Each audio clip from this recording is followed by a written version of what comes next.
Listen, Billy, the one thing I always tell people when they ask me kind of about you, and I always feel like you're always in the moment. There's so many other people that, like, if I'm talking to you, you're locked in. You're not looking at your phone all the time, like so many other people, myself included, and other people, whether it's coaches or whatever. You're so locked into whatever that moment is and focused on it.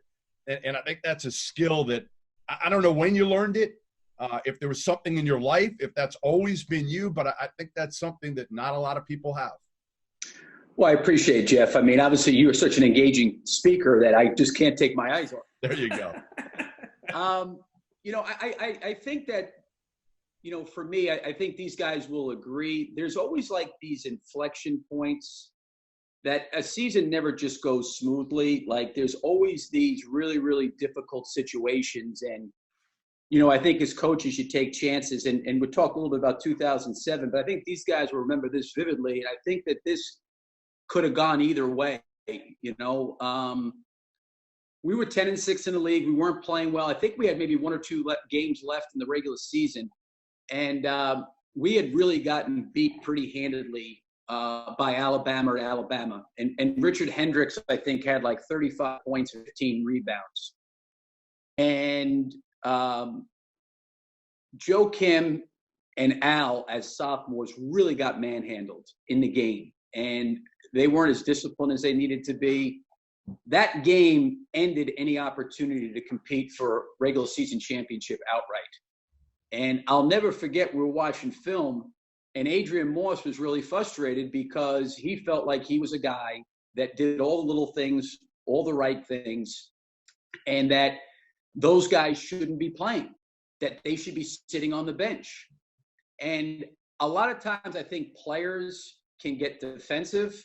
The thing that Noah and Horford did is they looked at him and they acknowledged that he was right, that they weren't really doing their job well enough. And it was a pretty explosive meeting in the locker room, in the film room, when this happened. And, Adrian and I got into it. And I think what we were all trying to do as a staff, and to Shai's point, we were trying to get Moss to understand that these guys were really a lot more gifted and talented than he was. But he was very concerned about what was going to happen to him being a senior. And we were trying to get him to understand that he could coach these guys and help lead these guys and spend time. But he didn't want to hear that most of the year. He wanted to play. And he always looked at himself as being in competition with those two guys. And I'm going to do all the little things to help us win. These guys are not doing it. And I think Noah and Horford acknowledged that he was right. And then those two guys went to a different level. And I think that's the point in time that we took off as a team that year. Yeah. Who's got the best Joe story that we can tell? Not the R-rated one, but the best. Jeff, let me finish that story, because I think it's great what Billy brings up. We go through that, and obviously Adrian wanted a bigger role in terms of what he was asked to do with that team. We're in the NCAA tournament, I think in Jacksonville, and we win the first game, and then we go out and we win the second game to advance to the Sweet 16. And I'll never forget, we're in the locker room, and obviously everybody's happy and celebrating. And, Billy closes it out. The guys are all sitting there getting ready to change. I don't know who else was in the locker room, but I remember just happened to walk up to Adrian to congratulate him, and he's in tears. And he says, I think in front of, I think most of the coaches were in there. He says, "I get it now."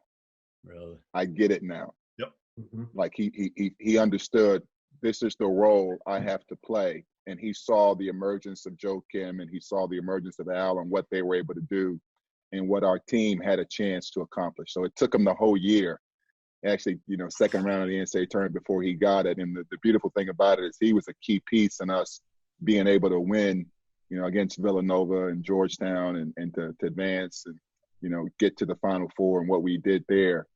And then here's a guy that went through that personal, what's my role, how does this work for me as a senior, to the guy that was handing the President of the United States the jersey at the White House after we won the national championship, and he went on and played professionally himself. So I think it's a great lesson in there.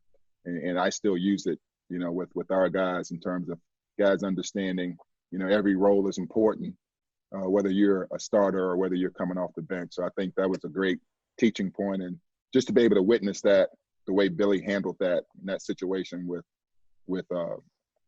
Adrian, and just his consistency in terms of, hey, here's what we need you to do, and here's, you have value, and then to see it come to fruition, that was terrific.